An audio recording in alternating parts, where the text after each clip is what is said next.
नमस्कार जी, मेरा नाम है रूहान पंडित। मैं आज टॉपिक लेके आया हूँ कि साधना कैसे करें और साधना से जुड़े हुए मतलब कि हम कैसे साधना कर सकते हैं, क्या-क्या हमें सावधानियाँ बरतनी है, कैसे-कैसे आचरण करना है, क्या करना है, तो आज मैं उसके बारे में बताऊँगा आपको।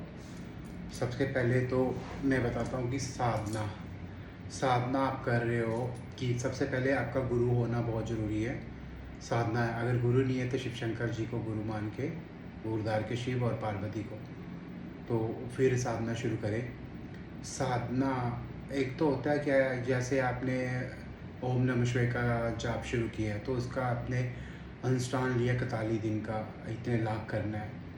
तो वो आप बैठ के एक बैठक में आप कर सकते हो, पर उसमें जब अनुष्ठान लिया है तो हाथ में पहले जल लिया जाता है। जल में लेके अपना नाम और गोत्र बोल के मैं किस काम के लिए कर रहा हूँ, किस किस चीज़ की कर रहा हूँ, ओम नमः शिवाय का जाप कर रहा हूँ या हनुमान मंत्र कर रहा हूँ या हनुमान जी का मंत्र कर रहा हूँ, कोई भी मंत्र करे तो अपना नाम कुल गोत्र बोल के और बोलना चाहिए कि मेरे घर में जो कोई पितर दोष है वो भी पितर दोष खत्म हो, कोई भूत प्रेत का साया घर में गंदी चीज़ें हैं या मेरे शरीर में गंदी चीज़ें हैं या घर परिवार में भी कोई चीज़ तंग करती है तो उसको अपनी शरण में लीजिए। शिव शंकर जिसका भी अनुस्मरण लो कि मैं ये साधना उठा रहा हूँ कि अपने के लिए, अपने आप को स्ट्रॉन्ग बनाने के लिए या आप कोई भी साधना कर रहे हो पितरों के लिए, घर के भूत प्रेत है, किसी को जीने लगा चढ़ेल या कोई भी मतलब किसी के लिए भी करें या अपने खुद को स्ट्रॉन्ग करने के लिए करें, तो अपना नाम गोत्र बोल के ये जो चीज़ें बोलनी है तो बोल के आप धरती पे संकल्प छोड़ दिए। एक दिन पहले संकल्प लीजिए, तो दूसरे दिन आप बैठ जाइए। आपको 1 घंटे का संकल्प लिया, 2 घंटे का लिया, 3 का, 5 का, वो आपकी मर्ज़ी। चाहे 2 बैठक में कर लो सुबह शाम, तो वो भी हो सकता है। तो देखो, जब भी आप क्या कहते हैं संकल्प लोगे, संकल्प लेते हुए ये बातों का ध्यान रखना बहुत ज़रूरी है कि जब आप किसी भी अनुष्ठान या संकल्प लेते हो, मतलब 41 दिन का या फिर 6 महीने का, जितना भी आपका आप कर सकते हो, तो उसमें सबसे मेन बात होती है ब्रह्मचर्य। ब्रह्मचर्य का पालन करो, कोई बुरी नज़र से नहीं देखो, किसी की बहन या किसी के बेटे को या कोई भी कोई बुरी नज़र से ना देखो। आपका दिल लड़कियों वाला है या आपका दिल लड़कों वाला है, मतलब कि लड़की की तरफ ज़्यादा भागता है या लड़कों की तरफ भागता है या फिर मतलब कि मतलब पोर्न वीडियो वगैरह देखते हो, तो ये चीज़ें आपको बंद करनी पड़ेगी, क्योंकि जब इंसान लिया जाता तो इंसान को कभी तोड़ते नहीं, फिर उसके दुष्परिणाम भुगतने पड़ते हैं। हाँ, जो कहीं गलती होगी है तो कोई बात नहीं, माफ़ी मांग के दोबारा शुरू कर सकते हो, कोई प्रॉब्लम नहीं। पर जाप किया विफल नहीं जाता, सच्चे मन से जाप किया हो तो वो कोई प्रॉब्लम नहीं है। तो ये है कि मेन आप उस भक्ति पे और उस गुरु से, वो गुरु पे और उस वो जिसके नाम का संकल्प लिया उस पे आप ध्यान रखिए। उसके बाद आप बैठिए, सुबह नहाइए, नहाना बहुत ज़रूरी है, नहा के जाप पे बैठिए तो शुद्धि होती है। जाप के लिए एक आसन दीजिए, लाल रंग का आसन ले लिए तो ज़्यादा अच्छी बात है। और अगर कोई आपका गुरु है तो वो उसने काला बोला या नीला जो भी यूज़ करते हैं तो वो अलग बात है, लेकिन रेड कलर का भगवती के लिए बहुत अच्छा होता है। माता का कर रहे हो तो लाल रंग का आसन चाहिए, लाल शिव शंकर का भी लाल ही हो सकता है। तो कई कुल में होते हैं, कुल में जैसे वो काला वस्त्र यूज़ करते हैं तो काली गद्दी कर सकते हैं। पर अगर आप किसी गुरु से दीक्षित नहीं है तो शिव शंकर को गुरु मान के तो लाल गद्दी पे बैठ के ही ये कर सकते हैं। सुबह सुबह जिस देवता का आप शुरू करे हो उसकी आरती कर सकते हो, उस देवता का आप चालीसा पढ़ सकते हो और साथ में वो जो आपने जो मंत्र का अनुष्ठान लिया है तो वो मंत्र कीजिए। मंत्र करते ये नहीं, फ़ोन नहीं चला सकते, आप किसी से बात नहीं कर सकते। अगर हो सके तो एक कमरा एकांत में एक कमरे में, अब जिनके पास नहीं है तो वो कोई बात नहीं, भगवती खुद ही देखने वाली है। जिसके पास पूरी फैमिली में एक कमरा है तो वो कैसे करे, वो मन में वहाँ पे बैठ के कर सकता है, कोई प्रॉब्लम नहीं। वो घर वालों को बता दे कि मैं कर रहा हूँ, तो वो भगवती तो वो भगवान तो सब ऐसे ही देखते हैं, उनको सब पता होता है। अगर किसी के पास है कमरा प्रॉपर्ली तो वो कमरे में रात को या रात का जाप करना बहुत अच्छा होता है या सुबह का ब्रह्म मुहूर्त पे आप जाप जब भी शुरू करोगे, नहा धो के ब्रश करके आपने दूध दूध फूल जो रखना है देवी देवता को, अगर आपके पास क्षमता नहीं है तो आप चीनी के दाने भी रख सकते हो। तो जो भोग प्रसाद आप डेली देना चाहते हो या हफ्ते में एक बार देना चाहते हो या 10 उसके बाद आप हवन करना चाहते हो तो हवन भी अगर आपके पास समर्थ नहीं है, आपके पास इतने पैसे नहीं हवन करने के, तो आप एक काम कर सकते हो, 2 जायफल तो ले ही सकते हो, जायफल टिक्की पे जला सकते हो उस देवता के नाम पे। नहीं तो फिर क्या, एक और काम किया करो कि अगर आपके पास इतने पैसे नहीं है तो सिर्फ धूप जला दो, धूप धूप जला के जो बाद में हवन होते हैं, तो अगर आपके पास असमर्था नहीं है हवन का सामान लेने के लिए, तो आप एक काम कीजिए, करिए आप ना वो थोड़ा जाप बढ़ा लो कि उनको बोल दो कि भगवान मेरे लिए यही हवन है, मेरे लिए दर्पण मार्जन यही है, थोड़ा जाप उसका बढ़ा लो। या एंड वाले जब दिन ख़त्म होना है उस टाइम जाप ज़्यादा कर लो।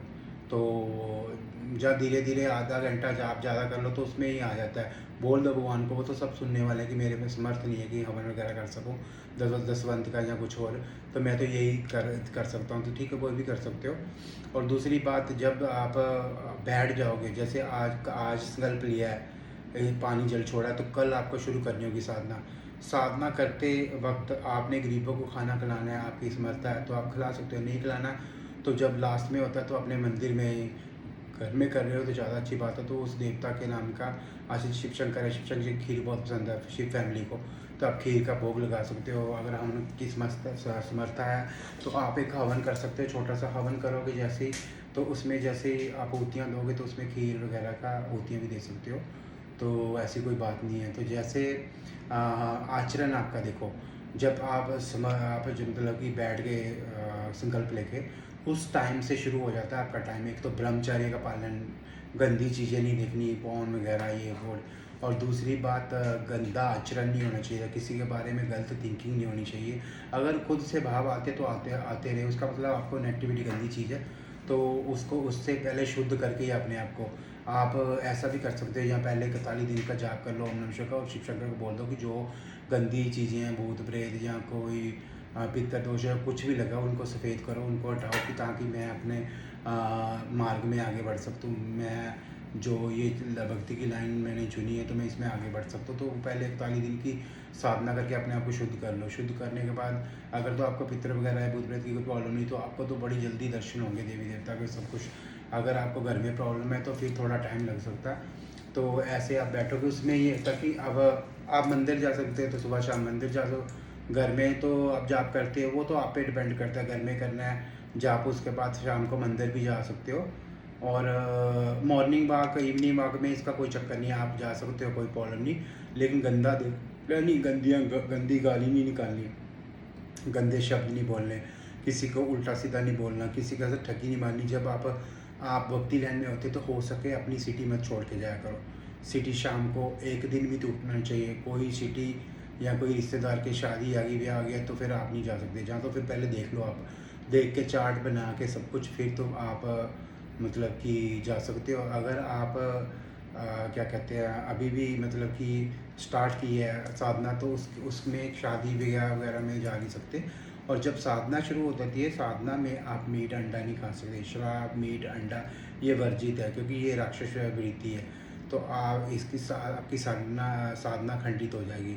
हाँ, अगर आप पहले से खाते हैं तो खाते हैं, अगर आप इस चीज़ को नहीं मानते तो आप फिर वो तो आपकी सात्विक नहीं साधना हुई, फिर तो वो आपका मतलब कि दूसरी साधना हुई। कई लोग साधना में जब सब कुछ खाते हैं तो वो फिर सात्विक नहीं होती, वो तामसिक हो जाती है साधना।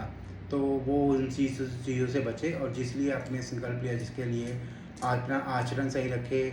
और क्या कहते हैं, हो सके तो आप कपूर थोड़ा सा लेके उसको आपके सराहने में नीचे रख के सुबह जला सकते हो।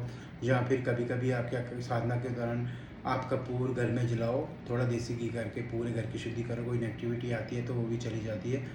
तो दूसरी बात, एक और मैं बताता हूँ, जैसे आचरण शुद्ध रखें, विचार शुद्ध रखें, तो सब कुछ अच्छा ही आता है। किसी के बारे में उल्टा मत बोले उस दौरान। हो सके तो आप कम लोगों से मिले, कम बात करें, आपको नहीं पता कभी क्या क्या बात निकल जाए आपके मुंह से, तो वो जो बात निकल जाती है वो वापस नहीं आती। तो थोड़ा इन चीज़ों का ध्यान रखें। जब भी आप आसन लगाते हैं, आसन डेली झाड़ें। और जब भी आप साधना करके पहले बैठते हो तो साधन अपने जो गद्दी है उसको नमन करें, और अपने गुरु का नाम लें। उसके बाद मांगे प्रोटेक्शन की गुरुदेव या फिर शिव शंकर भोलेनाथ। अब गुरु नहीं है तो कि मुझे प्रोटेक्शन देना, मेरे देह की, मेरे अंगों की, पैर हाथ कान नाक पूरे शरीर की रक्षा करना, कहीं से भी कोई गंदी हवा, गंदी चीज़, गंदी कोई मेरा जाप खाने की कोशिश ना करे या मेरे कोई गंदी चीज़ ना लगे। अगर शरीर में पहले से कोई चीज़ है या घर में चीज़ है तो वो जाप में जैसे जैसे जाप करो वो सिर्फ शिव शंकर अपने में समाहित कीजिए, वो उस जल के स्वभाव उसका अग्नि तत्व खत्म हो और वो साध्वी को मतलब कि सफ़ेद हो और वो अपने स्थान ग्रहण करे जहाँ से आई है, जहाँ फिर मेरे शिव में या जिस देवता को उनमें समा जाए, मेरी मदद करो। तो ये करके अब आसन को नमन करके तो पहले दिन आपने क्या कहते हैं संकल्प लेके जल देवता के आगे छोड़ देना पहले दिन। फिर उसके बाद जब साधना करना शुरू करोगे तो वहाँ गद्दी पे भी संकल्प लेके जो आपको बोलना है संकल्प लेके आप छोड़ सकते हो। उसके बाद आप साधना शुरू कर दो। आपने माला से करनी है, बहुत अच्छी है। माला के बिना करनी है तो माला के बिना भी हो सकती है, वैसी कोई बात नहीं। माला करनी है तो माला को पहले शुद्ध करना पड़ेगा। बाज़ार से आप माला लाओ, उसको आप कच्ची लस्सी में रात को रखो और कच्ची लस्सी या स्नान करवा के फिर उसमें आप सरसों के तेल में रख सकते हो या देसी घी में, आपकी जैसे आपकी श्रद्धा। रात को रखो, सुबह निकाल के उसको धोना नहीं। कच्ची लस्सी तो पहले धो ही लिया, उसके बाद उसको मनके को आप साफ़ कर लो। आपको लुबान है, लुबान पे धो के ओम नमः शिवाय का जाप करके शिव शंकर को बोलो कि इसको प्राण प्रतिष्ठा कीजिए। जहाँ किसी मंदिर में शिवलिंग के पास रख के कच्ची लस्सी का स्नान करवा के शिव शंकर को बोलो कि इसको आमंत्रित कीजिए, मेरी रक्षा करे और मैं जो जाप करूँ वो मेरे को लगे अंदर, और मेरे शरीर से जो वाइब्रेशन हो, जो वाइब्रेशन वो देवता तक पहुँचे, वो जाप मेरे शरीर में भरे। अगर गंदी चढ़ी चीज़ें जो भी भूत प्रेत है या कोई भी चीज़ें निकले और मेरा आचरण साफ़ कीजिए और मेरे को बल बुद्धि दीजिए, शक्ति दीजिए और मेरी शरीर की रक्षा कीजिए, प्रोटेक्शन दीजिए। और किसी तरह का भी भूत प्रेत, कोई तांत्रिक, कोई भी मेरा जाप ताप ना खा सके, ना ही कोई चीज़ किसी का देवता छोड़ा हुआ या कोई मेरे को हित ना करे।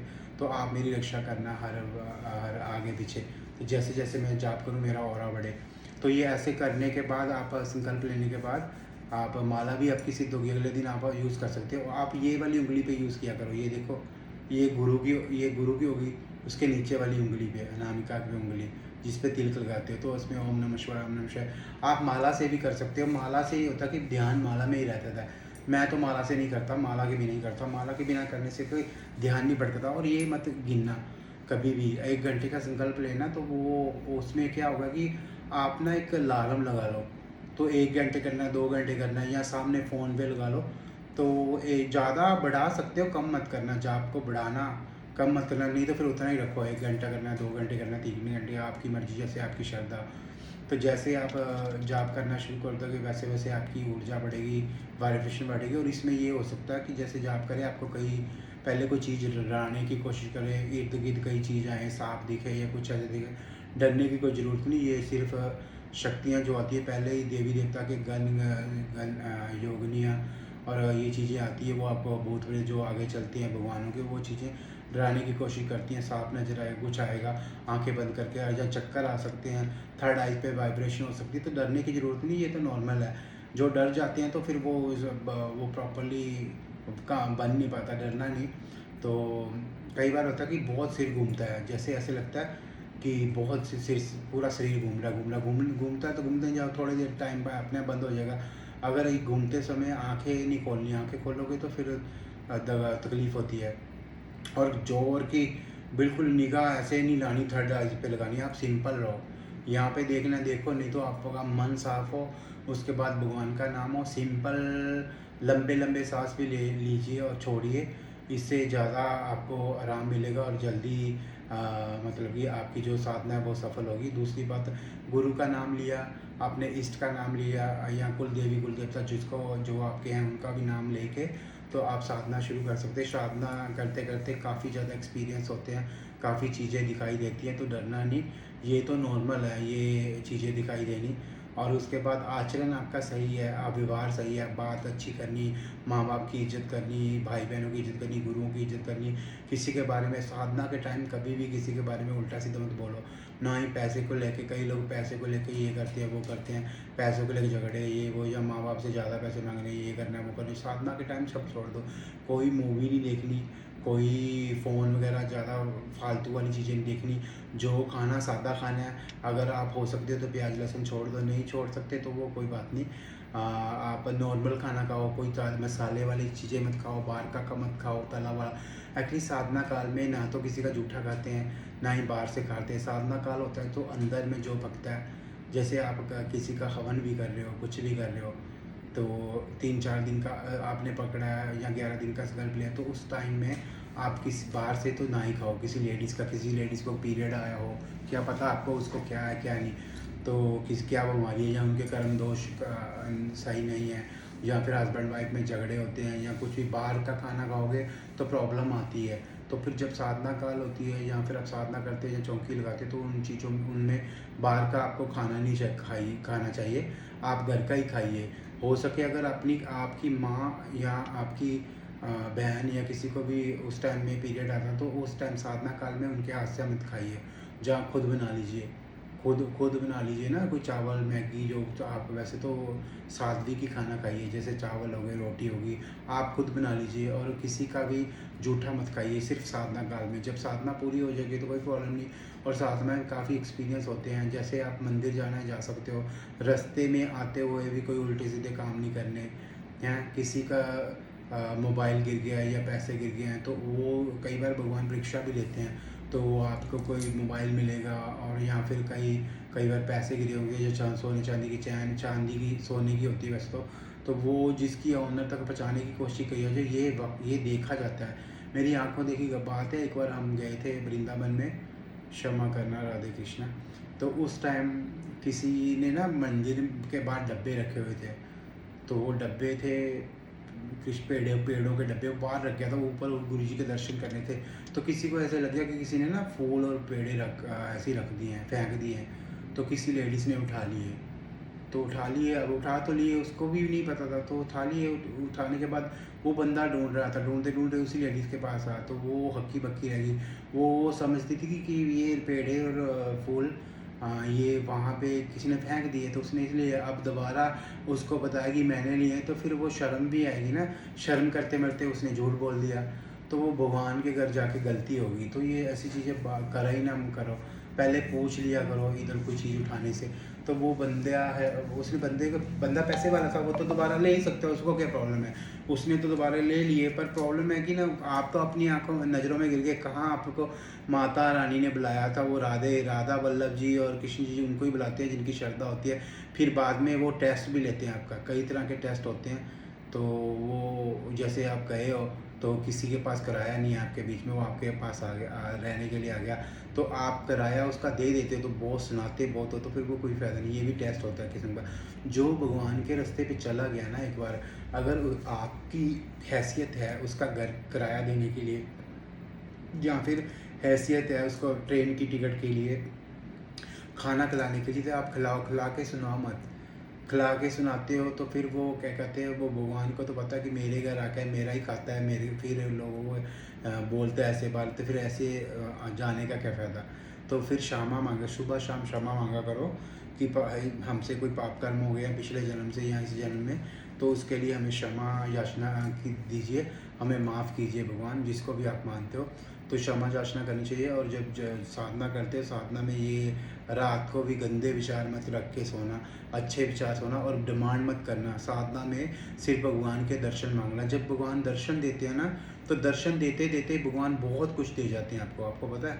जब भगवान दर्शन देते हैं सचमुच में, तो दर्शन ऐसे भी नहीं होते, पहले पहले आकृतियाँ दिखाई देगी, थोड़ा बहुत दिखाएंगे। जब आप ये नहीं कि 41 दिन की साधना पकड़िए, तो उसी में 41 दिन तक शुरुआत होती है। और जैसे जैसे जो बंदा 1.5 साल कर गया ना किसी भगवान की तपस्या, या वो ऐसा बंदा नहीं कोई, उसके बाद उसकी पूरी लाइफ शुरू होती है। 1.25 लाख जाप करना तो एक पद होता है, कि रखता खुलना होता है। अरे किसी ने 24-25 लाख जाप कर दिया ना, तो फिर वो भगवान को धीरे धीरे पाना शुरू करता था। फिर उससे आगे बढ़ाओ जाप धीरे अपने आप। अगर इतना जाप कर दिया, फिर तो आपका शरीर शुद्ध हो गया, मन शुद्ध हो गया, काम क्रोध लोभ मोह अहंकार हो गया। एंड में देखना, अभी आप करते हैं ना कि मेरा घर होना, मेरे को ये हो, मेरा हो। जब आप भक्ति की लाइन में बढ़ जाते हो, जब आप ऊंची चरण सीमा में पड़ जाते हो, तो उसमें क्या होता है कि आपके भाई बहन छूट जाते हैं, माँ बाप छूट जाते हैं, इज्जत तो करते हो, लेकिन कहीं ना कहीं वो दुनिया खो जाती है। आप अपनी दुनिया में जीना शुरू कर देते हो, आपको अपने भगवान दिखते हैं, और आप देखते हो वो जो multi vitamin company, multi vitamin पैसे, वो बंगले और ये सब कुछ ये धीरे धीरे ख़त्म हो जाते हैं। आपको पता है कई लोग जो मथुरा वृंदा में चले गए, जहाँ एक बार चले गए तो उनको वहाँ पे भगवान ने दर्शन दिए, वहाँ पे वो जगह उनको पसंद आई, उसका वातावरण, और भगवान ने, माता ने, क्या कहते हैं, राधा वल्लभ जी ने जिनको एक बार देख लिया, या फिर शिव जी की नगरी में गए हैं, या उज्जैन गए हो, या फिर किसी और जगह पे, कितने 12 ज्योतिर्लिंग में कहीं भी जो भगवान ने आपके पे दृष्टि डाली तो आप उसके ही हो गए, तो फिर घर बार भाई बच्चे सब छोड़ जाते हैं। तो फिर जब भगवान की दृष्टि पड़ती है ना, फिर होती है, इसको बोलते हैं कि साधना। वो साधना करते करते इतना बंदा साधना में डूब जाता है कि उससे भाई बहन रिश्ते नाते सब छूट जाते हैं। सब वो कोई चुगली, ये वो निंदा, अरे वो साधक वही होता है जो किसी के पीठ पीछे ना बोले, किसी की चुगली निंदा ना करे, किसी की बात किसी को ना करे। तो धीरे धीरे ना, पहले पहले आप जो भी साधक आता है ऐसे ही होता है, धीरे धीरे भगवान की माँ लाठी पड़ती है, धीरे धीरे लोगों से पता चलता है, और उसको जैसे जैसे वो एक्सपीरियंस करता जाता है, जैसे जैसे भगवान उनके करीब आते हैं तो भगवान उसको सब कुछ छुड़ा देते हैं। उसके पाप कर्म दोष ये वो सब ख़त्म हो जाते हैं। जितना जितना आप नज़दीक भगवान के जाते रहोगे उतने उतने आप के पाप कर्म दोष, अरे एंड में ये होता है कि आपके सारे कर्म दोष जो पाप कर्म यहीं ख़त्म हो जाते हैं। तो फिर कोई कोई बंदे होते हैं जिसको मोक्ष की प्राप्ति होती है, नहीं तो मुक्ति हो जाती है। मुक्ति का मतलब अभी भी आप में कोई लालसा है और आप यहाँ पे तो मुक्त हो गए, लेकिन मरण और जन्म के चक्रों से अभी भी बचे नहीं। मुक्ति उसको बोलते हैं। अगर मोक्ष होता है कि आप बिल्कुल भी सब कुछ छोड़ के काम क्रोध लोभ मोह अहंकार और सब भक्ति की लाइन में पढ़ के इतना ज़्यादा ऊंचे लेवल पे पहुंच जाते हो कि आपको सीधी भगवान खुद लेने आते हैं, तो आपको मोक्ष की प्राप्ति होती है। जो भी अगर आप किसी भी देवी देवता का जाप करते हो, जैसे ही आप जाप करते हो तो धीरे धीरे क्या होता है कि उस देवी देवता की छवि, उस देवी देवता के तत्व, उस देवी देवता के अंश आप में समाने शुरू हो जाते हैं। तो आप वो उस देव का ही एक स्वरूप बन जाते हो। तो इसका उसी देवता का स्वरूप बन जाते हैं। तो जैसे वो विचरण करते हैं, जैसे वो मदद करते हैं लोगों की, तो आप भी उसी तरह ही मदद करनी शुरू कर देते हो। और साथ में जैसे मैं एक चीज़ और बताता हूँ, जो लोग कहते हैं ना, जैसे आप जाप करते हो, लोगों की मदद करते हो या गद्दी लगाते हो, तो आप तो अच्छे काम करते हो और धीरे धीरे लोग आने शुरू होते हैं, लोगों के कष्ट काटते हो धीरे धीरे सब कुछ। तो कहीं ना कहीं कई बार अगर कहीं आपके मन में अभी भी कोई ना कोई एक लालसा रह जाती है, तो आपकी फिर वो मोक्ष नहीं मिलता, आपको मुक्ति मिल जाती है। मुक्ति का मतलब आप मतलब मर जाते हो तो दोबारा जन्म ले लेते हो। और एक होता है कि आप ये बहुत रियल केस में होता है। एक में होता है कि आप बहुत तपस्या किए, बहुत ज़्यादा आप लोगों की मदद करते हो, तो लोगों की बहुत मदद करते हो, हर काम में आप सही हो, आप इज्जतदार हो, और क्या कहते हैं शक्तियाँ सिद्धियाँ भी हैं आपके पास, आप खुद ही एक देव तत्व बन जाते हो। अब देवी की पूजा करते हो देवी तत्व बन जाते हो, देवता की पूजा करते हो तो देव तत्व बन जाते हो। जैसे ही आप देव तत्व बनते हो तो फिर क्या होता है कि आप की मुक्ति दो तरह की मुक्ति होती है। एक तो भगवान में विलीन होना, आप मांगते हो कि मुझे कुछ नहीं चाहिए, मैंने किसी की कोई मदद नहीं करनी, मेरे को तो इस दुनिया में आना ही नहीं, तो मुझे अपने शरण में लीजिए, तो वो होता है मोक्ष। तो एक होता है सिद्धियाँ। जैसे सिद्धियाँ कैसे बनती है, जो बोलते हैं ना सिद्धियाँ, वो सिद्धियाँ ये होती हैं कि अगर आप कोई लंबे समय से किसी देवता की पूजा पाठ कर रहे हो, तो या गद्दी लगा रहे हो, लोगों की मदद कर रहे हो, तो अच्छा काम कर रहे हो, बुरा नहीं, पैसे नहीं ठग रहे ये वो, तो उसमें क्या होता है कि लास्ट में जब आप अपना देह त्याग करते हो, तो उसमें कि आप देव तत्व बन जाते हो। तो फिर देव तत्व क्या होता है कि अगर कोई भी इंसान, अगर जैसे वो देव तत्व बन के ऊपर चले जाते हो, शिव के पास, शिव के गण या शिव के पैरोकार या कुछ भी देवताओं की, तो वो फिर क्या होता है कि अगर कोई बंदा जैसे मूर्ति लेके आया है बुद्धा की या फिर हनुमान जी की या किसी अन्य देवता की, तो वो क्या होता है जब उसकी प्राण प्रतिष्ठा होती है, तो वो ही देव तत्व आप जो बने हो दो देवता, वो ही देव तत्व उसमें आता है, वो भी भगवान की आज्ञा से। वो भगवान नहीं तो पहले ऊपर बहुत सारी जगह ऊपर भी जाप होता है, ऊपर कितने लोग हैं, उन लोगों में भी जाप होता है, वहाँ भी शिक्षा दी जाती है, वहाँ भी पाठ पूजा होती है। तो एक आजकल जो भी जानवर वगैरह या जो भी आजकल अलोप हो रहे हैं इन दुनिया से, तो एक फिर दोबारा सतयुग होगा, अभी कलयुग खत्म होगा, तो कलयुग के बाद फिर दोबारा सतयुग, वो चीज़ें सब उधर जा रही हैं, फिर दोबारा वही नीचे चारपाई नहीं होगी, नीचे सोएंगे पराली में, पराली वाले घर होंगे, लकड़ियों वाले घर होंगे, कोई साधन नहीं होगा। तो वो सतयुग, कहीं ना कहीं जो जानवर यहाँ से गैप हो गए हैं वो सब ऊपर हैं। तो बहुत सारे धरती है तो ऐसे काफ़ी ज़्यादा धरातल है, लोग हैं, तो बहुत सारी जगह हैं। हम जैसे हम हैं तो ऐसे और भी, ब्रह्मा भी बहुत सारे हैं, ब्रह्मा जिन्होंने धरती बनाई है तो वो शिव जी, शिव शंकर ही हैं। तो मतलब कि ये चीज़ें होती हैं। तो वो जो आपने मूर्ति की प्राण प्रतिष्ठा की, तो वही तत्व जो देव तत्व बना था वो उसमें आएगा, वो आपकी मदद करेगा। तो ऐसे ही योगिनियाँ भी आती हैं। कई लोग बिना गुरु से या बिना शिव शंकर को गुरु बनाए साधना करते हैं, तो उसमें क्या होता है कि अच्छी शक्तियाँ आती हैं, बुरी शक्तियाँ भी आती हैं।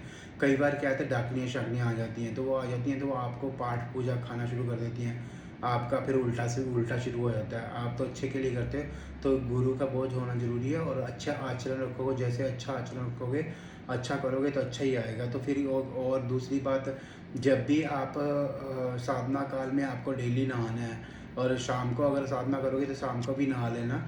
नहीं तो फिर आप क्या करना है कि सुबह उठ के प्रॉपरली जैसे दांत ब्रश करने हैं, दातुन से, जो किक्कर की दातुन से भी ब्रश करना है, नहाना है। या लेडीज़ हो तो केसी स्नान करना है, आदमी भी तो थोड़े से बाल होते हैं, तो वो तो शैम्पू या साबुन जो भी लगाना है वो प्रॉपरली लगा के नहाए। और इत्र लगाया करो, इत्र अच्छा होता है, साधना काल में इत्र लगाया करो। इत्र लगाने से खुशबू आती है, भगवान को खुशबू पसंद है, और गंदी चीज़ें जो होती हैं भूत प्रेत वाली, वो खुशबू से भागती हैं। तो लोगों ने तो ये बना रखा है, अभी उसने परफ्यूम लगाया था, उसको प्रेत चमड़ गया, ये भी नहीं। अगर आप साधना लाइन में हैं तो आप इत्र लगा सकते हैं। जैसे ही आप इत्र लगाओगे तो धीरे धीरे आपका ऑरा भी बढ़ेगा। और इत्र जो परफ्यूम होता है उससे रिच का साइन होता है कि एक अमीर आदमी। तो जैसे ही ऐसे लगा के आप यहाँ पे इत्र लगाओगे तो उसमें आपको एक तो खुशबू भी आएगी, दूसरी पॉजिटिविटी बढ़ेगी।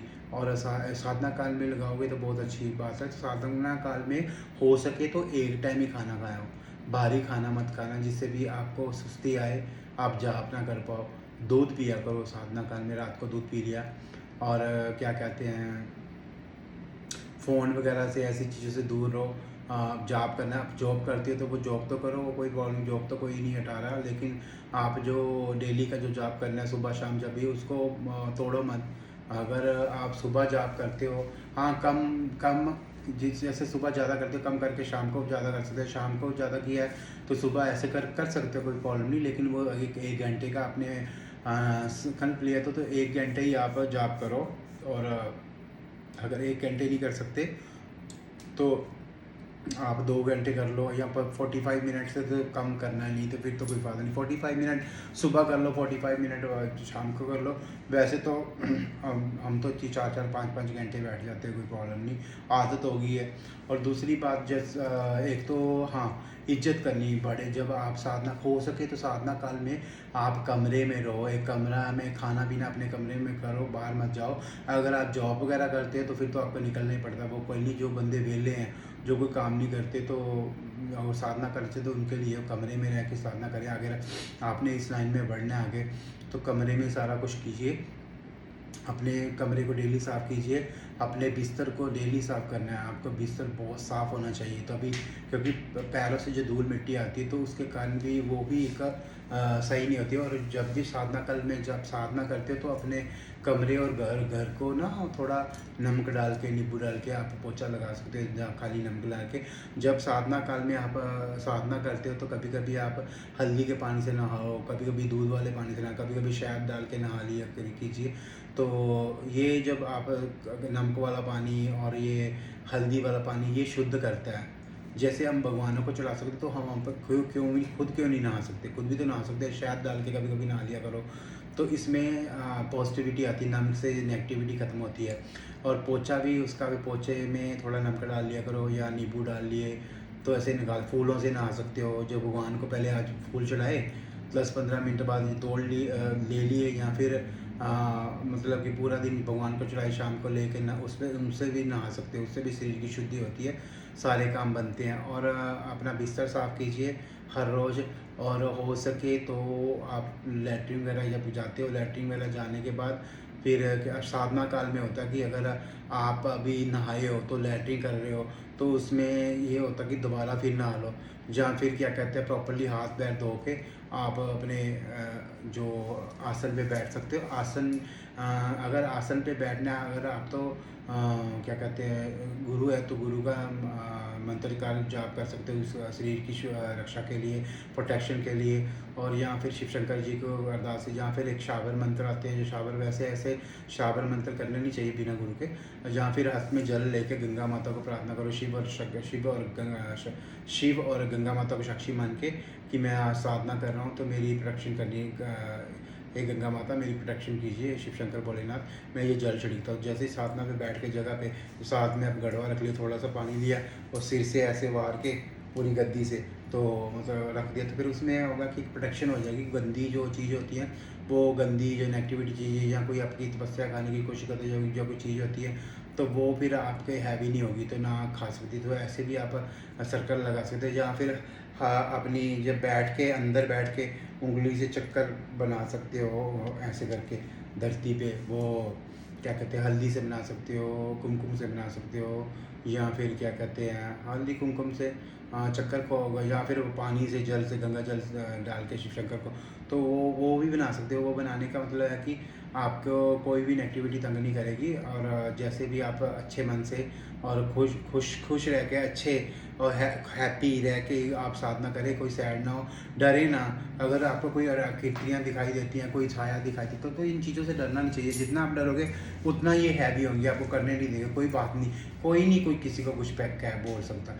आप अपने श्रद्धा के साथ आप बैठो और डरो मत, और हिम्मत से अपने गुरु का नाम लीजिए, शिव शंकर का नाम लीजिए, और जो साधना करना चाहते थे वही साधना कीजिए। साधना करते हुए ना डरना चाहिए, ना मलिन विचार लाने चाहिए। जो आते हैं तो आने दो, कोई भी विचार आते हैं तो आने दो, आप मन पे निकाल दो। कि अगर आप करोगे ना कि मेरे को ये विचार आया, मेरे को ये दिखा, मेरे को लेडीज़ के साथ सोया था, मैं जेंट के साथ सोया था, ये वो, तो वो आप जो आता है आने दो, जो निकलता है निकलने दो। आप सिर्फ थर्ड आई यहाँ पे ध्यान दो, और ये ध्यान देना है बिल्कुल धैर्य अवस्था में। मतलब कि ये नहीं करना कि यहाँ पे देखते देखते आपका वो ये पर्दा ही फाड़ लो, तो ऐसा नहीं देखना। सिंपल आंखें बंद करके try to see your third eyes, then okay.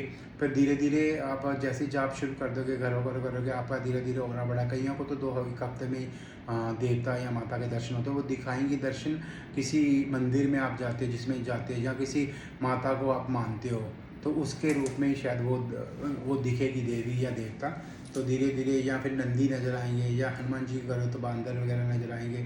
अगर शिव का सांप भी आ सकते हैं, शिव शंकर का डमरू भी दिख सकता है, त्रिशूल भी दिख सकता है, शिव शंकर का नंदी भगवान भी दिख सकता है, शिव शंकर का अपने आप शिव भी दिख सकते हैं। तो काफ़ी सारी वो चीज़ें, जैसे हनुमान जी के राम जी दिखाई दे सकते हैं। भाग रहे हो, कोई चीज़ पीछे लगी है तो जब उड़ते हो हनुमान जी मदद करते हैं। ये याद रखना, जब उड़ते हो हवा में तो वो तब हनुमान जी मदद करते हैं। तो धीरे धीरे सारे काम बनने शुरू हो जाते हैं। तो आचरण सही रखो, अपनी गद्दी शुद्ध करो, और जब भी गद्दी पे बैठना फिर गद्दी को मोड़ो। गद्दी पे बैठ के जब तपस्या कर ली ना, नमन करके गद्दी को, उसके बाद वो गद्दी जब आप तो जाते हो गद्दी को मोड़ दो साइड से, या फिर गद्दी उठा के किसी जोर भी जहाँ तो अपनी गद्दी प्रॉपरली लकड़ी की है, उठाने वाली नहीं। फिर अगर लकड़ी की गद्दी लग गई तो फिर उसको उठाने की ज़रूरत नहीं। तो फिर आप अगर वो सोफ़े वाला वो कवर है, या फिर कोई गद्दी वैसे प्लास्टिक रूम वगैरह बना के डाल के, या सिर्फ सिंपल वाला कपड़ा है, तो उसको उठा सकते हो। उठा के आप साइड पे रख सकते हो कि किसी के दूसरे के पैर ना लगे उस पर। साइड पे मोड़ दो गद्दी को। तो जैसे ही मोड़ोगे उसके बाद साधना करके उठोगे, नमन करके उसको उठा लो गद्दी को, जहाँ की किसी और के पैर ना लगे। और याद रखना कि साधना काल में कोई लेडीज़ को पीरियड आता है तो उसके हाथ का नहीं खाना, बिल्कुल भी खाना। और साधना काल में हो सके तो बाहर का नहीं खाना, बाहर का मत खा लो। उस दिन जब 41 दिन की साधना की तो उस 41 दिन का मत खाओ। ब्रह्मचार्य का पालन, आप शादीशुदा तो आप अपनी स्त्री के साथ नहीं सो सकते, या बिना शादीशुदा से आप मतलब कि समझते हो ना, वो चीज़ें नहीं काम कर सकते। ये याद रखना, ब्रह्मचारी का पालन बहुत ज़रूरी है। अगर ब्रह्मचारी जो आपका टूटता है तो फिर वो साधना खंडित हो जाती है, फिर वो साधना का कोई फ़ायदा नहीं करने का। या फिर अगर 2 दिन में, कई बार क्या होता है कि कई जिसने 2 दिन पहले साधना शुरू की है उसको ऐसा हो जाता है, नाइट फॉल हो जाता है, या फिर ऐसा कुछ उल्टा सीधा हो जाता है, तो उसमें आप संकल्प लेके दोबारा शुरू कर सकते हो, कोई प्रॉब्लम नहीं। और हो फिर बंदे को एक्सपीरियंस हो जाता है ना, फिर ये चीज़ें नहीं होती धीरे धीरे। और दूसरी बात साधना काल में बहुत चीज़ें होती है। देखो, सबसे पहले आप अपने माँ बाप की नहा धो के रिस्पेक्ट में, अगर आप अपने माँ बाप के पैर ही हाथ लगाते हो या उनको नमन करते हो तो बहुत अच्छा है।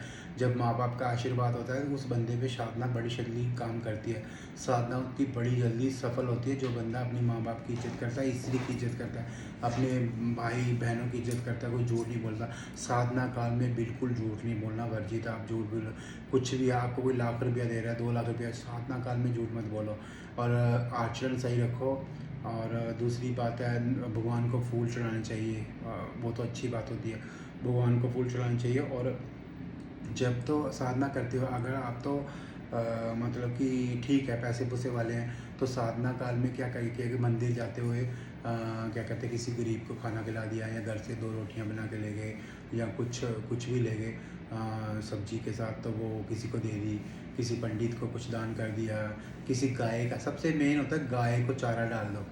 गाय माता होती है ना, उसको चारा डालो, बहुत अच्छा होता है बहुत। और सतनाजा जो चावल, सतनाजा बना होता है जानवरों के लिए, तो आप वो सतनाजा डाल दिया करो। जैसे ही आप सतनाजा डालोगे तो उसमें क्या होता है कि एक काम बनने शुरू होते हैं। और जिस गाय को रोटी दो, गुड़ डालो गाय को, सर्दियाँ हैं, सर्दियों में तो गुड़ डालना चाहिए, बहुत अच्छा है। कुत्ते को रोटी निकालो, कुत्ते की रोटी निकालो, बाहर कुत्ता है ये वो, और ये ऐसे। और जो मछली को आटा डालो, मछली को भी खाना खिलाना चाहिए। तो उसमें क्या होता है, उसमें आपका लक्ष्मी जो होती है, लक्ष्मी नारायण को बहुत अच्छा लगता है कोई लक्ष्मी को मतलब ये आटा वगैरह डाले, तो उसमें से उनके घर में लक्ष्मी की प्रॉब्लम नहीं आती। और कुत्ता दरवेश होता है, कुत्ते को भी रोटी डालनी चाहिए, तो अच्छा होता है। और जानवरों की सेवा करिए, जैसे बाहर दो कोई किसी ऐसी जगह पे पीपल के पेड़ के नीचे या कहीं जो पेड़ है वहाँ पे 2 घड़े लगवा दिए, उसमें पेड़ के साथ जो लोहे के वो संगल से होते हैं उससे गिलास बांध दो। क्योंकि लोग आजकल जो शराब पीते हैं, जो चरस्ते पे जो सही आचरण नहीं होता लोगों का, वो जो शराबी होते हैं तो वो क्या गिलास चोरी करके ले जाते हैं। तो इसलिए फिर वो कुंडे का गिलास लगवा लो, तो वो गिलास जैसे लगवाओ कि आपके अपने नाम से वो घड़े रखो। नमानी कास्ती में दो और भी ज़्यादा होता है, पर हर दिन ही नमानी कास्ती है। आप किसी टाइम कभी कभी गरीबों को चप्पल दान करो, उनको कपड़े दान करो, चाहे तो कुछ ज़्यादा महंगे नहीं। आप अगर हैसियत है, अगर आपकी हैसियत नहीं तो फिर आप गुड़ वगैरह जो कुछ आप खाते हो, रूखा मीसा, तो गाय को भी डाल सकते हो, कुत्ते को, बंदरों को चावल वो सॉरी छोले डालो, गुड़ और छोले हनुमान जी मंगल वाले दिन डालो। आपके सारे काम, जिनके रिश्ते नहीं होते ये वो, तो रिश्ते भी बनने शुरू हो जाते हैं, उनके सारे काम बनने शुरू हो जाते हैं। तो अब बस ये है कि दान पुण्य करते रहो, अपनी वित्त अनुसार, अपनी हैसियत के अनुसार दान पुण्य करते रहो, अच्छा आचरण रखो, माँ बाप की इज्जत करो। हाँ, अगर किसी की बेटी आपके घर में शादी करके आई है, आपकी अर्धांगिनी है, तो आप उल्टा सीधा बोलते हो तो वो भी किसी की बेटी है, वो भी बहन है, बहू है। अगर बाहर आप बहुत अच्छे रहते हो तो घर में आके अपनी वाइफ की इज्जत नहीं करते, माँ बाप की नहीं इज्जत करते, तो वो भी साधना फेल है आपके लिए। जो साधक सच्चे मन से परमात्मा की साधना करते हैं, आदि शक्ति की, वो परमात्मा तो पता है, पर घर में आप सही नहीं रहते, आपका आचरण सही नहीं है। बाप बुलाए तो 10 आवाज़ें मारे तो तब सुनते हो, बाप चाय मांगे तब बाप कुछ भी मांगे, या बाप पानी मांगे तो आप जवाब दे देते हो, तो फिर कुछ आपकी साधना करने का फ़ायदा नहीं, कोई भक्ति की लाइन में आपका आने का फ़ायदा ही नहीं कुछ भी। क्योंकि अगर आप ये चीज़ें कर रहे हो तो ये चीज़ें तो फिर बेकार है। भक्ति में आने की, भक्ति का मतलब होता है अपने आप को साधना, अपने आप को एक ऐसा बनाना कि इक्वल बनाना, कि ना कोई जात है, ना कोई पात है, ना कोई हिंदू है, ना कोई मुस्लिम है, और सारी जातें एक हैं, सबका मालिक एक है। और माँ बाप की इज्जत करनी, सबकी इज्जत करनी, तो फिर ही आप साधना में आगे बढ़ सकते हो। नहीं तो फिर साधना करने का कोई फ़ायदा नहीं। साधना में मेन है कि अपने आप आचरण साफ रखो, और किसी की बहू बेटी के बारे में गलत मत बोलो, ये बहुत बड़ा पाप है। आप साधना काल में साधना कर रहे हो एक तरफ से, या मंदिर जाते, गुरुद्वारे जाते, फिर किसी के बारे में कोई बंदा बोल भी रहा है ना किसी के बारे में, तो कान दबा के भाग जाओ वहाँ से। तुम्हें क्या ज़रूरत है किसी के बीच बढ़ने की। तो अगर आपका बेस्ट फ्रेंड है, आपका कोई नज़दीकी रिश्तेदार है, या आपकी बेटी है, या भाई किसी के बारे में उल्टा बोल रहा, तो उसको डांटो, वही तभी डांटो। बार बार डांटोगे तो वो बंदा सीख मिलती है इससे। तो बंदा, अगर कोई बंदा गलती करता है बार बार, तो आप उस शराब पीता है या उसको डांटोगे बार बार, तो वो धीरे धीरे ये चीज़ें समझता है, तो धीरे धीरे छोड़ देता है। तो यही मैं कह रहा हूँ कि आप किसी के बारे में, किसी की बहू बेटी या शादी करके, या अपनी बेटी को आप बाप हो, और एक तरफ से आप साधना कर रहे हो, दूसरी तरफ से आपकी बेटी घर में आई है, तो वो बताती है कि मेरी सास ऐसी है, मेरी नंद ऐसी है, ये वो। तो उसको अच्छी शिक्षा दो, घर मत तोड़ो किसी का, कोई बात नहीं बेटा, आज नहीं तो कल वो परमात्मा देखता है, सब कुछ ठीक हो जाएगा, आप अपना आचरण सही रखिए। पर आजकल के लोग नहीं, आज की वो तो बेटी बताएगी मसाले लगा के, मम्मा मेरी ननान तो ये करती है, मेरा तो जो नंदोइया है वो ये करता है, मेरा ससुर ये करता है, मेरे घर वाले को ये आदत है, ये वो, अपना जो भी आज्ञा मुद्रा सब बताती थी। ऐसा नहीं करना चाहिए। अब घर के पर्दे होते हैं, घर वालों के पर्दे होते हैं, तो पर्दे रखने चाहिए। और दूसरी बात क्या कहते हैं, आप मान इज्जत किसी को दो तो वो भी आपको वापस में मान इज्जत देता था। आपको पता है हमारे साथ क्या होता है, हम जब भी जाते हैं, यहाँ भी जाते हैं, तो ऑटोमेटिकली हमारे सारे रास्ते बनने शुरू हो जाते हैं। कोई भी किसी चीज़ की हमें ज़रूरत है, या किसी जगह पे गए हैं, उस जगह का नहीं पता, किसी को पूछो तो वो बताते हैं, और इज्जत भी देते हैं, मान इज्जत देते हैं।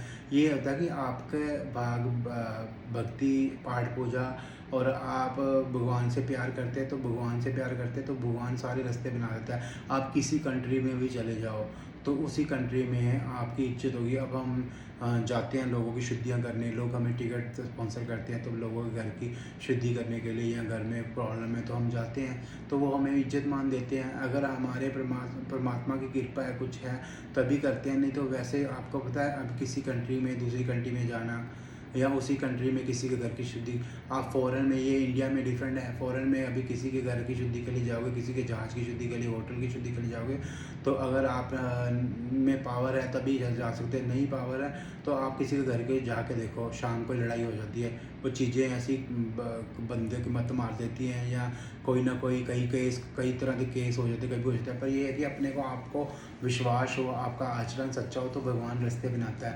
अच्छा इंसान भी सही होता है। आपके घर वाला शराब पीता है, आपका घर वाला सही नहीं है, लेकिन आपको परमात्मा पे विश्वास है। लेकिन प्रॉब्लम पता क्या आती है, यहाँ पे इंडिया में 98% प्रॉब्लम यही आती है कि आपका घर वाला पीता है, कोई बात नहीं, पीता है ना तो भगवान से मांगो। आप क्या करते हो, 10 बंदरों को, हर बंदे को आप सुनाते हैं मेरा घर वाला पीता है, मेरा घर वाला शराबी है, ये वो, एक श्राप बना देते हो, एक बद्दुआ बना देते हो। हर बंदा बोलेगा उसका घर वाला तो शराबी है, उसका घर वाला पीता है। तो भगवान से यही मांगा करो कि भगवान मुझे 2 वक्त की रोटी दे दे, पर मेरे घर वाले को सही बुद्धि दे, श्राप छोड़े है। भैरव बाबा या किसको भी बेनती करते हो तो वो ऐसे इस तरह की बेनती करने से तो भगवान सुनते हैं। और अगर आप बार बार किसी के बारे में अपना रोना रोते हो किसी के आगे, तो उसमें उल्टा हो जाता है।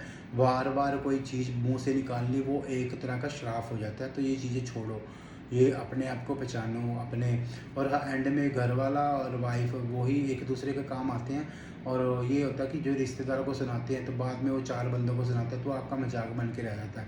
तो इसलिए रोना भी है तो परमात्मा के आगे रो, उस परमात्मा के आगे। 3-3 बजे उठ के लोग नहा धो के पाठ पूजा करते हैं, आप सोते हो, वो वैसे मजाक उड़ाते हो, तो आप 10-11 बजे उठते हो। क्या आपने पाठ पूजा करनी है, क्या आपको भगवान को पाना है? कई लोग कहते हैं भगवान में तो है नहीं, ये वो कुछ भी नहीं है। अब यूसी मिसी वाले जो हालेलुया वाले ने, वो भी ठीक है, उनका भाई अपना धर्म है, ठीक है, वो दुआएं लगाते हैं, दुआएं तो पहले तो हम दुआएं ही लगाते थे। पहले दुआएं, मुसलमान में भी दुआ पढ़ी जाती है, चाहे उनका जाप किया जाता है, 5 टाइम की नमाज होती है, लेकिन दुआ होती है, दुआ में इतनी शक्ति है। तो आप भी तो दुआ लगा सकते हो। आप तो दुआ के ऑपोजिट, आप तो बस दुआ लगाते हो। अब मेरा घर वाला ये है, मेरा बेटा ऐसा है, मेरा ये है वो है, या किसी के लिए बदलाव निकालते हो, उसकी बेटी ऐसी है, वो तो मुझे पहले ही पता था, उसके लक्षण माड़े हैं, वो तो ऐसे हैं, वो उसके साथ भागेगी। ये किसी के बच्चे को बददुआ देनी, किसी के बच्चे पे उल्टा बोलना, वो खुद को पड़ता है। आपको पता है, अब आप किसी के भी जो ये आप उल्टा सीधा लोगों के बारे में बोलते हो, उनके पाप कर्म खुद आप धोते हो। वो तो सही हो जाते हैं, तो अब वो आपकी बच जाती है, तो आप वो जो भी कर्म दोष होते हैं आपको लग जाते हैं, आपने तो उसका धो दिया। तो इसलिए किसी के बारे में मत बोलो, अपना जो भी है जैसे भी है अपना सही करो, और परमात्मा साथ देते तो आचरण सही रखो। और दूसरी बात है, खाना आप मसाले वाला मत खाओ। जब साधना काल में होते हो तो नॉर्मल खाना का, दूध पी सकते हो रात को, उसका कम खाओ। कम खाओगे उसमें नींद कम आती है, सुस्ती कम आती है, और गंदे विचार ये भी नहीं। हो सके तो प्याज लहसुन कम कर दो। प्याज लहसुन क्यों कम कर दिए? आपको पता है प्याज जो लहसुन है वो आपकी जो होते हैं ना, आदमी वाली पावर बढ़ाता है प्याज जो होता है। तो इसलिए देवी देवी देवता की तो दूसरी हिस्ट्री है, उसमें ये है कि एक्चुअली कई लोग बोलते हैं ये चीज़ें कि जब क्या कहते हैं, समुद्र मंथन हुआ था, उस टाइम जब क्या कहते हैं, देवता को भगवान विष्णु मोहिनी रूप धर के वो जो फिर अमृत पिला रहे थे, और जो भूत थे, भूत प्रेत थे, दैत्य थे, उनको छल से वो दूसरा पानी दे रहे थे। और एक जो राहु था वो लाइन में खड़ा हो गया और वो पानी पी लिया, और वो चंद्रमा और सूरज ने बता दिया कि भगवान चंद्रमा और सूरज ने कि नहीं नहीं, ये तो दैत्य है, ये देवता बना हुआ है। तो कृष्ण भगवान जी को बहुत गुस्सा आया था। तब जो उन्होंने अपने क्या कहते हैं मोहिनी रूप से कृष्ण जी का रूप धारण कर लिया, उसके बाद विष्णु जी का, सॉरी, तो उसमें अपने चक्कर से आप उसका गला काट दिया। तभी उसके गले को राहु, और नीचे के दड़ को केतु बोलते हैं, राहु केतु। लेकिन वो जो राहु था वो तो पी गया था मुंह से, तो केतु जो दूसरे ड्रॉप थे वो नीचे गिरे थे। उसी ड्रॉप से वो ये बनते हैं, क्या कहते हैं, लहसुन और प्याज बनते हैं। तो इसलिए देवता को वो पसंद नहीं। और ये लहसुन जो होता है, ये प्याज होते हैं, तो ये थोड़ा आदमी वाली एनर्जी ज़्यादा बढ़ाते हैं। तो इसलिए वो साधना काल में वैसे भी जो पाठ पूजा करते हैं तो इनको वर्जित होता है। तो इसलिए फिर जब सूर्य चंद्रदेव का ग्रहण लगता है, सूर्य और चंद्र देवता को हर साल, तो वो उसने बोला था कि तुमने मेरा ये पकड़वाया है श्री नारायण के सामने, और सच खोला, और मैं तुम्हें छोड़ूंगा नहीं हर साल। तो फिर सूर्य ग्रहण इसलिए लगता है कि हर साल वो राहु जो होता है वो मतलब कि सूर्य दिन को खाता है और चंद्र को। तो ये एक स्टोरी है इनकी। तो बाकी इसलिए प्याज लहसुन नहीं खाते, बाकी तो कोई ऐसी कोई प्रॉब्लम नहीं है। पर कई लोग खाने वाले खाते भी हैं, कोई प्रॉब्लम नहीं है। पर ये है कि ये सच है, इसलिए लोग नहीं साधना काल में, क्योंकि तीव्रता बढ़ती है, काम की तीव्रता बढ़ती है ये प्याज खाने से, प्याज और लहसुन से। तो इसलिए ये साधना काल में गर्म होता है, इनको इन चीज़ों को थोड़ा परहेज रखना चाहिए। तो आप ब्रह्मचर्य का पालन सही तरह से कर सकते हो, कोई प्रॉब्लम नहीं है। और दूसरी बात, एक और अब मैं बताता हूँ आपको कि हाँ, भगवान की पूजा, जैसे आप साधना काल में हो तो आपको जो नित्य आप पाठ पूजा, आप किसी देवता की साधना कर रहे हो, मतलब कि चालीसा पढ़ रहे हो या आरती गा रहे हो, तो वो नॉर्मल कर सकते हो, कोई प्रॉब्लम नहीं। हाँ, ये होता है कि आप एक ऐड कर सकते हो जिस देवता का, जैसे आप शिव शंकर को मानते हो तो शिव शंकर की चालीसा ऐड कर सकते हो। नहीं ऐड करनी तो उनको शिव और पार्वती का नाम जरूर लेना। माँ पार्वती का नाम, आदिशक्ति का नहीं लिया तो फिर भी काम ही नहीं बनते।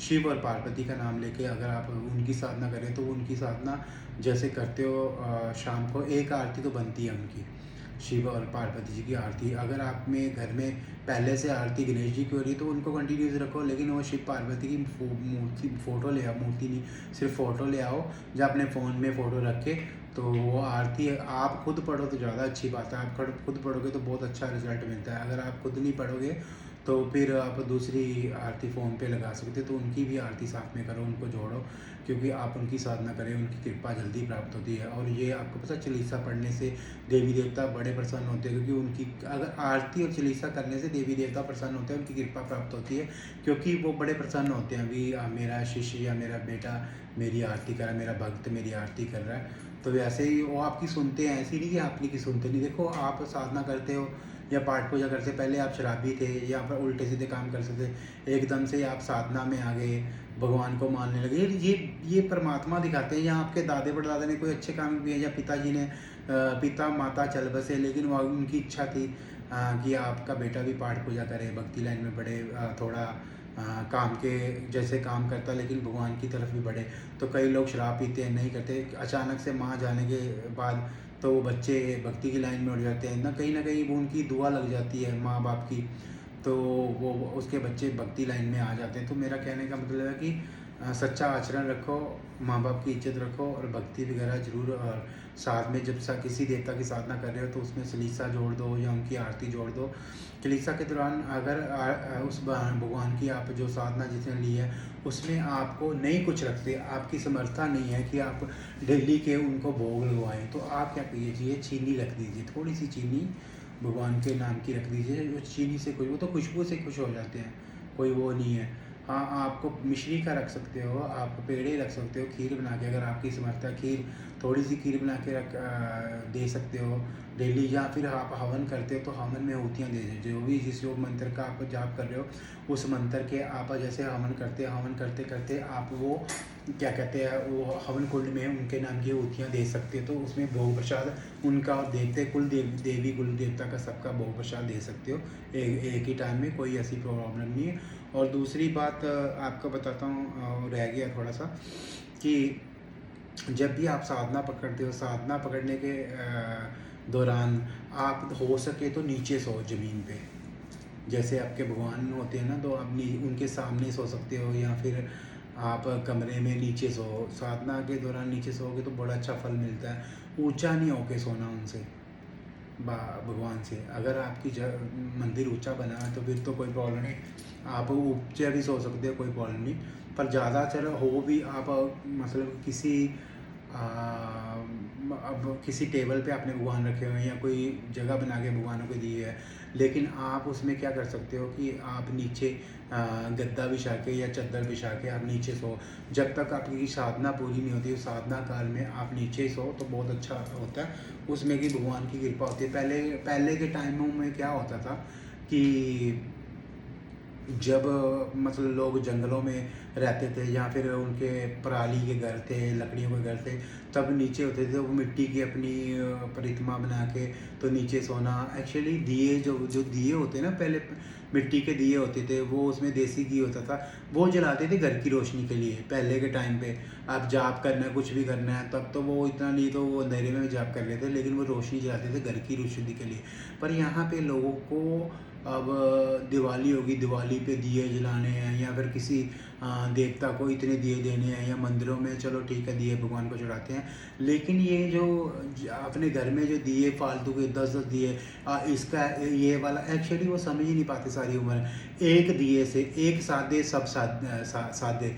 एक अगर शिव शंकर को मानते हो, राध्या हनुमान है, या फिर कोई किसी को मानते हो, तो उसके नाम का दिया लगाओ, उसमें बोलो कि हे मेरे राध्या शिव शंकर, या मेरे कुल देवी कुल देवता किसके नाम का लगा रहा हो, कि मेरे जितने भी भगवान हैं फोटोएं रखी हुए हैं, काली माँ है, चमुंडा माँ है, वैष्णो जी है, हनुमान जी हैं, या भैरव बाबा हैं, वो सबको मैं स्थान एक ही दिए में देता हूँ। तो एक ही दिए में स्थान हो जाता है। जितने दिए आप ज़्यादा रखोगे, उसी में क्या प्रॉब्लम पता क्या होती है, वो दिए में अगर आप तो किसी गद्दी लगाते हो इलाज करते हो, या मतलब कि आप साधना कर रहे हो, जितने दिए लगोगे और नेगेटिविटी गंदी चीज़ आ जाती है, गंदी चीज़ वहाँ बैठ जाएगी, वो दिए दिए खाने शुरू, या फिर कोई आपके घर का पितर प्रेत जोनी में, तो वो आप तो करने बैठे साधना, तो उनको दिए इतने लगा लगा के, इसका लगाया, ये शनिदेव देव का दिया, ये हनुमान जी का, ये इसका, तो दिए में ज़िंदगी वो सब भूल भुलैया हो जाती है किस्म की। एक ही दिया जलाओ। अगर दिया नहीं जलाना चाहते तो सिंपल सिर्फ धूप लगाओ, धूप लगा के ही आप साधना कर सकते हो। तो हवन की में होती हैं, वो आपकी मर्जी है, देनी है दे सकते हैं, नहीं देनी देते ना दो, हम भी किसी को फोर्स करते। पर ये मेन वे है कि इतने ज़्यादा दिए मत रखो, इतने ज़्यादा भोग प्रसाद ना रखो, क्योंकि भगवान को तो सिर्फ खुशबू ही पसंद है, और आप इतने भोग प्रसाद रखते हो, ये वो, उतनी आपकी सैलरी नहीं होती, अपनी पहुंच से बाहर कई कुछ रखते, तो वो क्या होता है, गंदी चीज़ें खा जाती हैं। आपके घर में जो पितर होंगे, आपके घर में भूत प्रेत हो, जिन को किसी ने कोई चीज़ छोड़ी है, ये वो, या फिर बाहर से कोई चीज़ आपके घर में पितर में लीन है, पितर दोष नहीं है, सिर्फ खाली पितर में लीन है, तो वो कोई भी चीज़ आपके घर में आ गई, आगे आपके इतना मंदिर में भोग प्रसाद रखते तो वो आप खा जाएगी, वो रहना शुरू कर देगी। धीरे धीरे आपके बेटे की शादी होगी, बहू के यहाँ पे नाभि पे बैठेगी, फिर कंधे वारी करेगी, सिर दर्द हो गया, पीछे जलन होगी, पता नहीं क्या क्या होगा। तो धीरे धीरे ये कहीं ना कहीं आप अपनी ही गलतियाँ होती हैं। तो इतना कुछ नहीं करने चाहिए। जब अगर कई बंदे क्या करते हैं, जब हवन करते तो हमने भोग देते तो फिर दूसरा भोग करने की लगाने की क्या ज़रूरत है। जहाँ फिर आपने कोई जैसे आप पानी रखते हो, ठीक है, आप घर में शिवलिंग रखते हो तो उनको कचरे से स्नान कराते हो, तो फिर आप वहाँ भी भोग प्रसाद रखते हो, तो फिर आप हवन में भी आहुतियाँ देते हो। तो मुझे कई बार समझ नहीं आती लोगों की डबल उसमें ये होगा कि जो भगवान है तो उनको तो डायरेक्टली भोग मिल गया हवन कुंड में। हवन कुंड जो होता है भगवान का थाल होता है, तो वहाँ से ही ले लेते हैं। तो फिर आप स्पेशल रखते हो इतने दिन भोग, तो फिर वो गंदी चीज़ें नहीं आएंगी तो कौन खाएगा। गंदी चीज़ें खाएंगे फिर आपको प्रॉब्लम होती है। उधर से बच्ची बीमार हो गई, रिश्ता टूट गया, या आपका बच्चा गर्भपात हो गया, बच्चा गिर गया, या फिर एक्सीडेंट हो गया, या सिर दर्द हो रहा है, यहाँ पे पीठ दर्द हो रही है, सांस लेने में दिक्कत हो रही है, बस बच्ची बच्ची के रिश्ता छूट गया, या क्या कहते हैं बेटे का रिश्ता नहीं हो रहा, क्या कहते हैं घर में सांप आया, या क्या कहते हैं घर में सारी बेटियां ही होनी, लड़ाई बेटी और बेटे के आपस, बहू और बेटे की नहीं बननी, बेटे और बाप के नहीं बन रही, उधर से आपकी बेटी तंग है, बेटी के ससुराल वाले तंग करते, कभी कुछ हो गया, ये हो गया, दांत दर्द होने, और क्या कहते रात को जल्दी उठ जाना, 3 बजे के बाद नींद नहीं आनी, उसके बाद ये चीज़ें एकदम से ऐसे घबरा के उठना। तो ये कहीं ना कहीं ये होता है कि जो भोग प्रसाद आप रख रहे हो वो सही जगह पे नहीं जा रहा। तो साधना काल में भी आप गलतियां करते हो, इतने इतने दिए लगा के, ये वो दिया लगाओ ना लगाओ, भगवान ने आना है, आपको कृपा प्राप्त होनी है तो वैसी हो जानी है। सिर्फ 2 धूपें लगा दो, वो भी सिंपल दो। जब धूप लगाते हो तो अपने गुरु को साक्षी माना करो, या फिर अपने कुल देवता कुल देवती को साक्षी मान के, जिस देवता की आप आराधना कर रहे हो, जिस देवता की आप पाठ पूजा कर रहे हो, तो उसका नाम लेके तो जी आप संकल्प लेके छोड़ दिया करो कि ये धूप लगाई है, कि जैसे शिव शंकर भोलेनाथ, मैं आपको साक्षी मान के ये धूप लगाता हूँ, एक मेरे मंदिर के देवी देवता और दूतों के लिए एक धूप, जो लंबी वाली बांस वाली दूध का धूप बोलते हैं ना कि ये तो नहीं जलानी चाहिए, ये तो पखंड है, अपनी श्रद्धा है, जो मर्जी जगाओ। अरे चाइनीज़ लोग हैं, वो तो इतनी बड़ी बड़ी धूपें लगाते हैं, मैंने यहाँ देखा है हिंदू भी चाइनीज़ अगरबत्ती लगाते हैं, तो उनको वो तो नहीं मरे, उनको तो लकवा या एक्सीडेंट नहीं हुआ, तो आप इतना कई लोग बोलते हैं बांस की नहीं जलानी चाहिए बांस।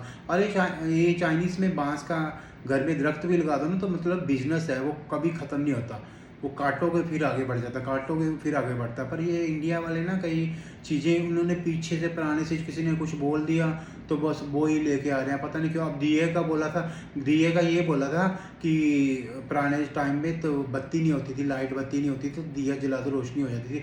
अब तो घर घर में ही वो ये यहाँ पे दिए लगा लो, ये कर लो, वो कर लो, ये कर लो, दिए दिए इस पे बोलते हैं, आप दिया वहाँ जला के आओ। और ये बात खबरदार, मैं ये अब आपको मैं चैलेंज देता हूँ, मंदिरों में कोई भी दरख्त है कि कहते पीपल का, वो ब्रह्मा जी का वास होता है, ब्रह्म राक्षस का भी वास होता है। जो आपने दिए लगाने हैं, दिए लगाओ आप मंदिर में, कोई है मंदिर में पॉजिटिविटी होती है तो भगवान होते हैं, वो चीज़ें भी होती हैं, लेकिन कई प्रॉब्लम नहीं आती है। आप वीरान जगह पे सुन के, जितने भी यूट्यूबर हैं उनको सुन के, आप पीपल के नीचे वहाँ फलाने पे लगा दो, ये वो आप उतारने गए थे अपनी, ये बाद में सुना कि वो ब्रह्म राक्षस आ गया, या कोई और चीज़ आ गई, चुड़ैल आ गई, या भूत प्रेत आ गए। क्योंकि जो मंदिर में दरख्त होते हैं पीपल के, तो उनमें ही लगाने चाहिए। जहाँ आपको घर में अपना कोई दरख्त आपने भी है, आप शुभ पहले से पाठ पूजा करते हो, या दादा परदादा ने, आपके घर की वही चीज़ है, आपको पता है प्रॉपरली, हाँ भी कोई ऐसी बात नहीं है, तो वो कोई अलग बात होती है। और ऐसे ही जाके कहीं जाके दिए मत जला के लाया करो चरस्ते में,